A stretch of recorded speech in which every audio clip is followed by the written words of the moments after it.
Sub register office కార్యాలయం నందు తమ పొలాలకు సంబంధించిన రిజిస్ట్రేషన్ కోసం వస్తే కనీసం మౌలిక సదుపాయాలు లేవని రిజిస్ట్రేషన్ కు వచ్చే ప్రజలు ఆవేదన వ్యక్తం చేశారు. ఇప్పటికైనా మౌలిక సౌకర్యాలను ఏర్పాటు చేయాలని రిజిస్ట్రేషన్ కార్యాలయానికి వచ్చిన ప్రజలు కోరుతున్నారు.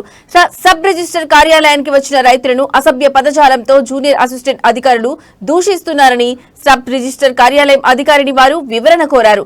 తమ దృష్టికి ఎలాంటి ఫిర్యాదులు రాలేదని అన్నారు. అలా ఏమైనా ఫిర్యాదులు తమ దృష్టికి వస్తే వెంటనే చర్యలు తీసుకుంటామని తెలిపారు.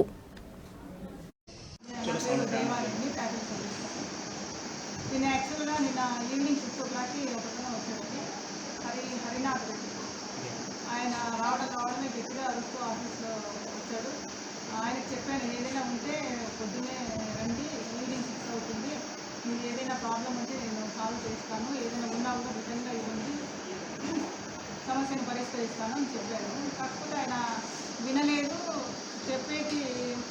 చెప్పడానికి వీలు లేని పదజాలంతో దూషించాడు. మళ్ళీ ఈరోజు పొద్దున వచ్చి ఇష్యూ చేస్తున్నారు. ఇష్యూ చేస్తున్నానండి. అతనికి జరిగిన బాధ నన్ను కలిసిందే ఆయన ఈవినింగ్ 6కి వచ్చాడు. డాక్యుమెంట్ విషయంలో ఎప్పుడు ఆయన పొద్దున మార్నింగ్ ఇప్పుడు కలిసింది లేదు.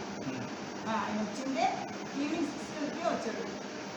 నేను ఉదయం నుంచి ఇక్కడే ఉన్నాను, పట్టించుకోవడం లేదు. అడుగుతుంటే నాకు వచ్చి కలవలేదు. రావడమే 6 o'clock నేను కనుక్కున్నాను. అక్కడ ఏదో బయట జరిగింది, గొడవ జరిగింది, ఆ విషయానికి వచ్చి ఇక్కడ వస్తున్నాను. నేను ఏదన్నా నేను ఖచ్చితంగా సాల్వ్ చేశాను బాబు, పొద్దున్నే రండి, మీకు ఏం జరిగిందో విషయం తెలుసుకొని చెప్తానని కూడా చెప్పడం జరిగింది. ఇప్పుడు 23,000 రైటర్ వచ్చేసి ఇక్కడ ఆఫీస్లో అడగండి, ఏదైనా ఏమంటే విషయం చెప్తారన్న. ఇక్కడ అడిగితే మాకేం సంబంధం లేదని ఆఫీస్లో చెప్పారని చెప్పి అబ్బాయి అంటున్నాడు.